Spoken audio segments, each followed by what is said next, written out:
Hi everybody, welcome back. Good morning from Heide Park here in Germany. Super excited to be here as I was at Heide Park yesterday. There is 9 coasters to get on. We've got the Intamin prefab behind me, Colossos, which I've just had to go on. There's a Intamin hydraulic launch called Desert Race. You've got a B&M dive coaster and a B&M wing here. I'm not going to try and pronounce the B&M wing because I'll butcher that as I did yesterday. But yeah, overall, as I say, 9 credits to get here. Looks like it's going to be a fairly quiet day. Everything's on one train at the moment. I have just had a ride on Colossos. And wow, what a way to start. An absolutely fantastic Intamin prefab here. I thought it was going to be similar to Woden. It's not, it's a completely different experience. There's a lot more kind of floater airtime. I don't know if that's just because it's the start of the day and it warms up and it gets a bit more ejectory, but over every hill, I was sat in the back row, I basically got floater airtime all the way around. Did lose its pace in a little bit, sort of just before the mid-course brake run, but it kept its pace pretty well actually, even with that kind of slowdown. And the helix was quite intense just after the mid-course as well. Favourite part has to be going into the mouth of the Demon Colossos, I guess is what it's called. You sort of, as you come over the hill, the track kind of goes to the left, well it looks like it does, but then there's no track at the end of it. As you miss that, it's a nice head chopper as you go into the mouth of Colossos. So yeah, overall a pretty good start to the day. I was expecting it to be like Woden, as I say, and it's definitely not like that. Woden is a lot more sort of ejector airtime, but overall, yeah, pretty decent start to the day. Gonna head to Desert Race next and give that one a go.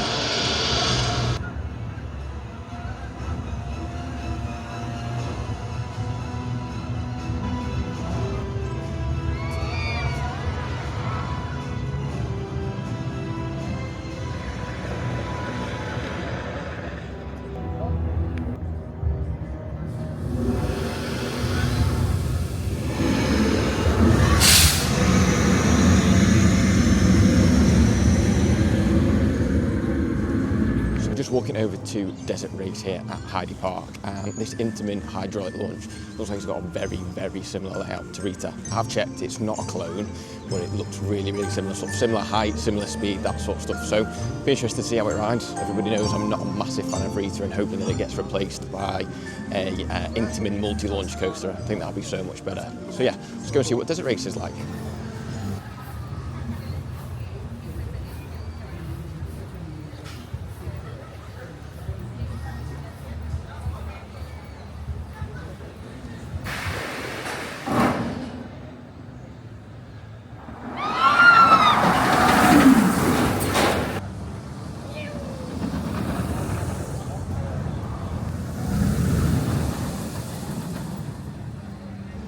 That is Desert Race at Heide Park done. Very similar to Rita at Alton Towers. It's pretty much a near clone. There's some slight differences in the layout, but overall the feel of it and everything is pretty much the same as Rita at Alton Towers.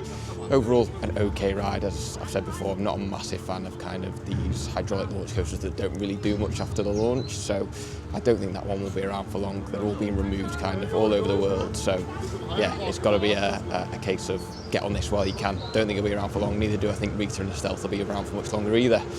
And they'll probably be replaced with something a bit more reliable and a lot less costly to run. The plan now is to go and do Crake, I think it's called, which is the B&M dive coaster, or we're going to do the B&M wing coaster, which I will attempt to pronounce when I get over there. But yeah, we'll see which one I end up next.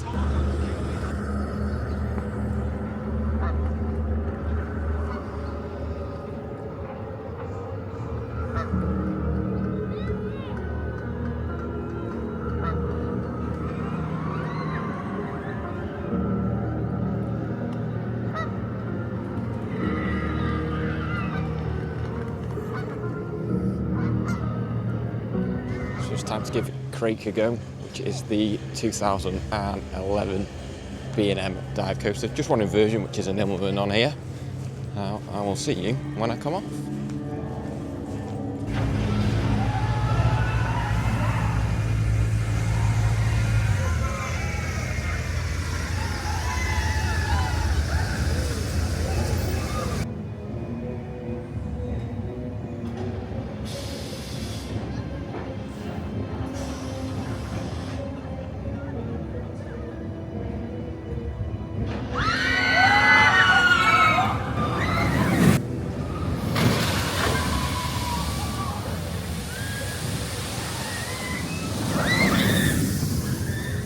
just come off of Craig, which is the B&M dive coaster here at Heide Park, and that was brilliant. It does exactly what a dive coaster needs to do. It's not the longest layout in the world, it's not the tallest, but it's got a long hold, it's got a decent first drop into not really a pit, but kind of the octopus's mouth, I guess. Into one inversion, back into the station with an airtime hill just before it. Absolutely brilliant ride. Like, I've done some of these longer ones, such as Valraven at Cedar Point, and while the first drop on Valraven is good, the rest of the layout doesn't really do much, and I'd prefer a short drop like that compared to Valraven's one, which you don't go into anything, there's no splashdown effect or anything like that, it's just a drop. I much prefer a much smaller ride, such as Craig here at Heide Park. However, it's got a bit to it, and it's a decent hold as well. Probably up there for, I don't know, 3 or 4 seconds or something like that. So yeah, overall, gets a 10 out of 10 from me. A really, really good, fun ride. So next up is Big Loop, which is a classic Vekoma coaster here at Heide Park. And a little fun fact for you, back in 2010, it had its trains replaced with the original corkscrew trains from Alton Towers. So it's a fun fact. I had absolutely no idea that this was here, and I had no idea that these trains were still going. So yeah, excited to give this one a go.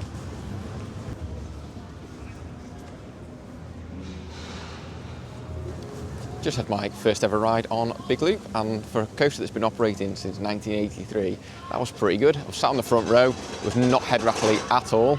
Probably hear it going behind me. It wasn't head rattly at all, considering some of the older sort of Vekoma and Arrows I've done really, really hurt, yeah. It's got 4 inversions, it's got 2 vertical loops and a double corkscrew towards the end. Just a pretty decent coaster, clearly well looked after as well by the park. But it's, as I say, it's been operating since 1983 and it's not head rattly at all. I mean, I couldn't marathon it or anything like that, but I've definitely ridden some rougher ones. I'm going to put in some off-ride footage for you of Big Loop next, and then I'm going to attempt to go over to the B&M Wing Coaster and have a go on there. And when I get over there, I will try and pronounce it.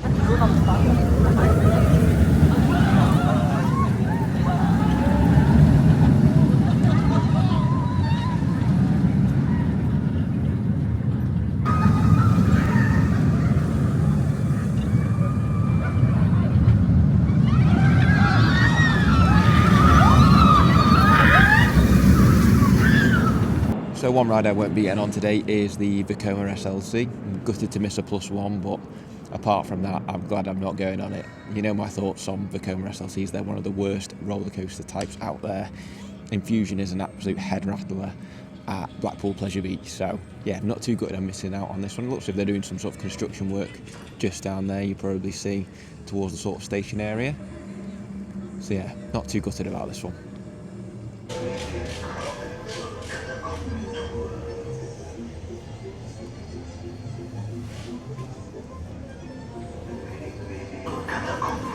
So I was just walking down the path and noticed this pretty cool entrance for Dämonen Gruft. Hope I'm saying that right. My best German accent. Haven't got a clue what this is. It's on a 10-minute wait. I'm going to go and give it a go. So I'll let you know what it is when I come off. So I've just come off of Dämonen Gruft, and it's a dark ride basically that tells the story of the demon that lives underneath kind of Heide Park and sort of sets the scene quite nicely for the wing coaster, which I'm going to do shortly. However, it's an okay dark ride. I wouldn't say it's an absolute must-do. It's definitely better than the train in Energylandia. However, it's mainly screen-based to begin with, and then there's a few set pieces afterwards. There's a sort of 3 or 4 jump scares in there. But apart from that, it's okay. It's not great, and it's just very, very dark, so it's hard to really appreciate the set pieces in there. So yeah, overall, I'd say it's okay. If it's got sort of a 5 or 10 minute queue, I'd recommend doing it. Any longer than that, it's probably a miss from me. So it doesn't look like I'm going to be getting on the Eingang Bobahn today. I don't know what that says, but it clearly has the word problems in it, so they're obviously having some sort of technical difficulties with it. Now, this is one that I am gutted about. This is the Mack bobsled coaster here, and it looks really, really good. You can't really see much of it. Maybe if I just pan around, you can see it through the trees. It looks like a really long layout. Reminds me of the one at Europa Park, which I'll be doing in a few weeks' time. But yeah, this is one that I am quite gutted about, as I did really want to do this. Just pop us onto this sort of observation deck here. You can see a little bit more of the layout of the bobsled coaster. But yeah, definitely not going to be opening today. Looks like it's been shut for quite a while as well. If I just pan around here, you'll see the station. There's some shutters on there that are down. So yeah, I'm gutted to be missing this, but of all the ones to be closed, I'd take this and the SLC. I'm going to be able to do I've already done the dive coaster and Colossos, and I'm going to be able to go and do the wing coaster next. Right, it's time for Flug der Dämonen, which I've absolutely butchered, but this coaster opened back in 2014, is 131 foot tall and has got 5 inversions. Very excited to try this one. B&M wing coaster.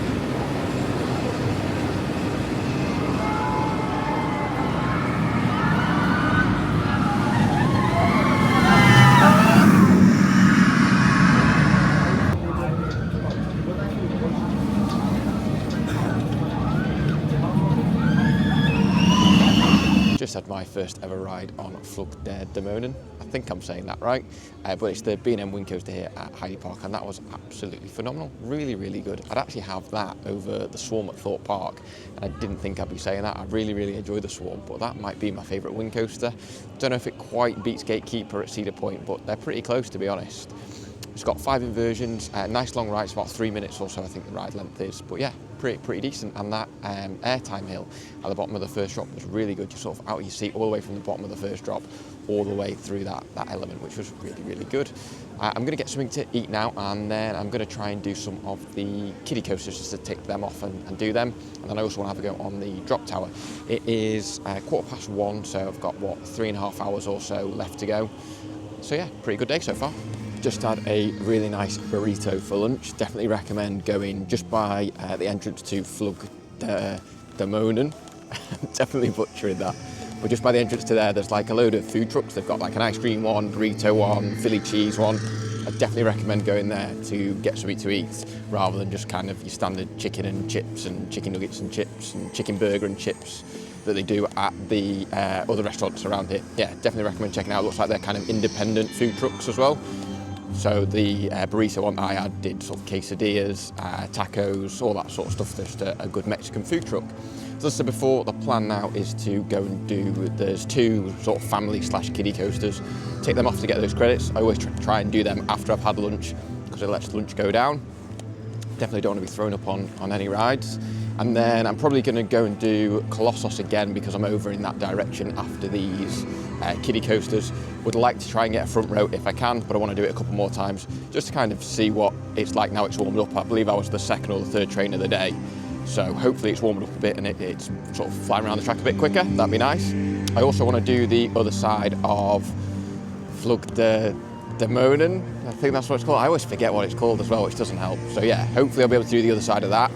And then I'd also want to do the drop tower. So I've still got quite a bit to do with sort of 3.5 hours or so to go. So far, having a really good day. Everything is pretty much walk on. Only downside that I would say is that everything's on one train. So you do wait kind of even sort of 10-15 minutes and it's really not got that long of a line.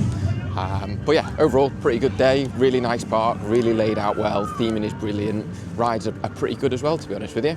So yeah, let's go and do some of these kiddie coasters. I might put some off-ride footage in if they're any good or not. So first family coaster that I'm going to do here is called Grottenblitz. This is a Mack-powered family coaster, similar to the Runaway Mine Train at Alton Towers.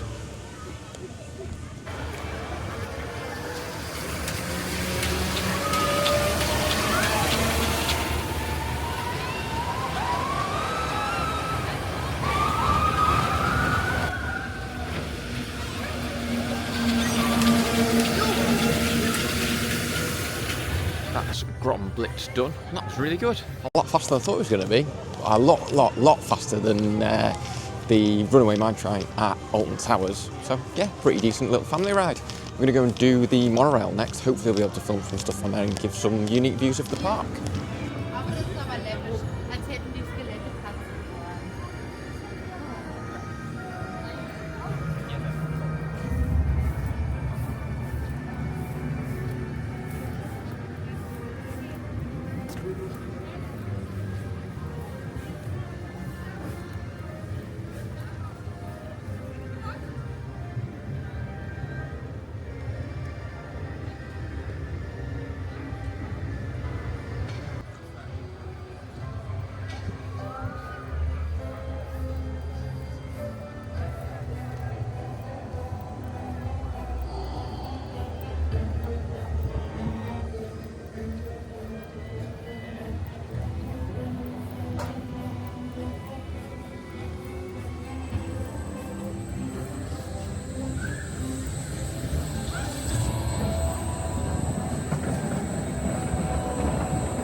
Colossos, Kampf der Giganten, ist seit dem Jahr 2001 nicht nur das Herzstück des Parks, sondern mit 1 Kilometern auch die höchste und schnellste Holzachterbahn Europas.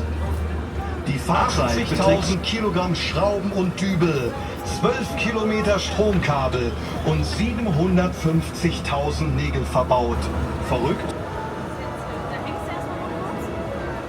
Wusstet ihr eigentlich?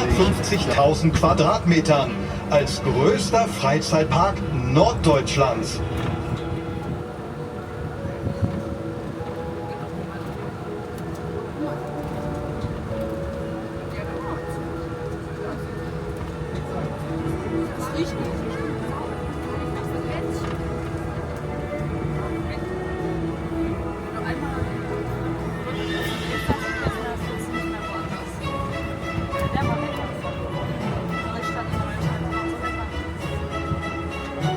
Kopfüber durch den zerstörten Botanischen Garten. Gleich daneben steht unser Klassiker Big Loop, ein richtiger Oldtimer unter den Loopingbahnen.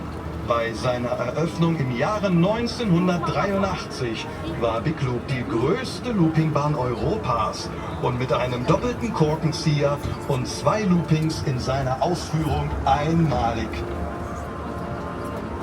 Wer von euch heute besonders hoch hinaus will und zudem einen fantastischen Blick über das gesamte Resort und die Lüneburger Heide haben möchte, wagt sich auf unseren Stream, einem der größten Giro-Drop Tower der Welt. Auch wenn der Ausblick des 103 Meter hohen Freifallturmes nicht von langer Dauer ist. Gleich nebenan steht übrigens sein kleiner Bruder Screamy. Kennt ihr eigentlich das dunkelste Geheimnis des Heide Park Resorts? Nein? Dann reist mit uns tief Deutschlands gruseligsten Dark Ride. Und absolut nichts für schwache Nerven. Ein Flugerlebnis der Extraklasse bietet euch Flug der Dämonen. Deutschlands erster Wingcoaster katapultiert euch mit 8 Flugmanövern 5-mal über Kopf.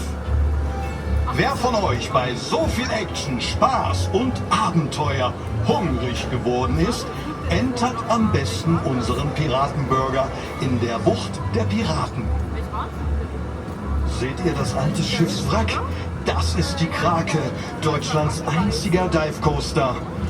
Qualvolle Sekunden blickt ihr panisch hinunter in den Schlund des Kraken und dann... So I've managed to do all 7 of the open coasters here at Heide Park, and I've just had a go on the monorail. Hopefully you enjoyed the unique views that you can get from on there. As I say, with all transport rides, if you've got time to do them, make sure you do them because you get some really cool views on there. My plan now is to do a front row ride on Crake, then do the other side of Flug der Dämonen, and then I'm going to try and finish with a couple of goes on Colossos. So I'll see you after that. As I said before, I have missed out on 2 of the coasters here, the bobsled and the SLC. I'm really not bothered about the SLC, and that doesn't bother me. Yes, I would have liked a +1, but missing out on that, I'm not too bothered. However, I'm a bit gutted about the bobsled coaster. However, it gives me a reason to come back here. So yeah, let's go and do Crake first. Okay, since I last spoke to you, I've had a front row ride on Crake. I've done Colossos again towards the front, and I've had another go on Flug der Dämonen. I think that's how you say it. I've given up trying to pronounce it. The wing coaster, that's what I'm going to call it. So first of all, Crake at the front, much better than, I think I did 2nd or 3rd row last time. I think it was 2nd row, but much better at the front. They always say when you go around these sort of queue lines for dive coasters that every seat offers a front row view. It's just a load of rubbish. It's got to be a front row. I waited an extra sort of 10 minutes or so to get the front row. Definitely worth doing. I would have done that the first time, however, it looked a lot longer to do the front row when I was there, when I did that earlier on, so I just skipped it then. I thought I'll get a quieter ride, which I eventually got. But yeah, miles better at the front row. Definitely do the front row if you can. Then I went over to Colossos and did towards the front. I was going to wait for the front again, but that one was just a ridiculously long queue. There's probably an extra 5-6 trains, and when it's only running one train, that's probably upwards of 20-25 minutes. So yeah, so I did row 3, I think I did. Much better at the front as well on that one, which was kind of a bit strange. I was expecting it to be better towards the back. We really got pushed up into the hills and got a lot more floater air time there. You've got a decent amount of floater towards the back, but I guess it makes sense because you're being pushed up into the hills. You're going to get more floater airtime as where the ejector felt better on the back. So it's probably warmed up a little bit as well. But yeah, I'd recommend doing towards the front. And then I did the other side of the wing coaster. Yeah, I actually really like that coaster. Like, it's probably the best one here, and I did not think I'd be saying that. Colossos was on my bucket list. This one wasn't. But yeah, you've got to add this to your bucket list. A really good wing coaster, absolutely brilliant, decent speed, really good airtime, especially on that, after that first drop going into that first airtime hill. It's really good. Some decent intensity as well on the inversions, yeah, 5 inversions, yeah, really good. It's definitely the one that surprised me the most here, and probably surprised me of this whole trip. So my plan now is to go and get a little bit of merch from the main entrance, and then I've got the drop tower left to do, and then maybe the train if I can squeeze that in. We've got an hour and a half to go, so I should have plenty of time really to go and get some merch and do the drop tower, and then we'll see. If I miss the train, I'm not too bothered because I managed to do the monorail and got some decent views there. So yeah, I'll probably see you after I've done the drop tower. Okay, time has come to give Scream a go. It's not the tallest drop tower in the world, however sometimes it's not all about how tall they are. It's about the force you get when you come down. So I've just come off of Scream here at Heide Park, and that was a really good drop tower, to be honest with you. So as you're going up, the whole car sort of spins around so you can get a 360 view. Really good views, even on a day like today where it's pretty cloudy and pretty rainy. You still got to see quite far out, which is cool. Then when you get to the top, you do sort of one full rotation, and then it sort of locks into place. There's no tilt or anything like that on this one. And then drop down with some decent force all the way to the bottom. Brakes kick in pretty low down as well, to be honest. So you sort of get that real free fall drop moment, which is great. So there is around about half an hour or so left of the day. I'm going to head over to Colossos and do a couple more goes over there and probably wrap it up over there as well. So I've just finished the day with a ride on Colossos. I was hoping to get 2 rides in, however the queue jumped up to 20 minutes, so I've only managed to squeeze in 1. But sat in the middle of the train, absolutely flying around, really good ride. It's definitely warmed up a lot more. As I say, I was sat in the middle of the train and got a load more airtime than I did at the start of the day. Overall, I've had a really great time here in Germany the last couple of days. Went to Heide Park yesterday and did Heide Park today. Both really good parks, and both completely exceeded my expectations. In particular here, I wasn't expecting the theming to be as good, the rides to be as good. I was really surprised, especially by the wing coaster. Crate was great, Colossos has been brilliant. Yeah, just overall, there's been a lot more to do here than there was at Heide Park. Heide Park was still great and took me by surprise, but that was mainly because I'd avoided spoilers. But Heide Park has really blown me away today. Theming's been brilliant, and I can really see why people say you need 2 days here. If you're a thrill seeker like I am, you can definitely get it all done in 1 day. Managed to get all the coasters done, re-rides, everything's been on 1 train. I was a little bit concerned about that. However, everything's been pretty much walk on apart from the end of the day where I've had to wait 15-20 minutes. And they've even blocked a row off on Craig, that's how quiet it's been. So yeah, I think overall, if you're a thrill seeker, you can definitely do it in 1 day. I managed to get in a couple of sort of the more junior type rides in terms of the monorail. I could have done the train if I'd wanted to, but I just decided to skip that as I did the monorail instead. So, but if you're a family, you definitely need 2 days here to do everything you want to do. And if you came on a bit of a busier day, I'd also recommend 2 days to get plenty of re-rides in, to see everything you wanted to do. I mean, there's Peppa Pig Land that I didn't do, there's some water rides that I didn't do, there's at least 2, there's a log flume and a raft ride that I didn't do because it's freezing, but I would do them in the summer. So yeah, if you come on a busier day or busier time of the year, you definitely want to come with 2 days really. So yeah, as I say, hope you've enjoyed watching these 2 vlogs. If you have, please make sure you leave a like, don't forget to subscribe. I'm really hoping to sort of build a nice subscriber base, so please make sure you do subscribe if you've enjoyed these videos. We're almost at 200 subscribers, which sounds really strange to say. Never thought I'd even get to sort of 10 subscribers. So yeah, please make sure you subscribe, and I'll see you in the next video. Thank you very much for watching. Bye bye.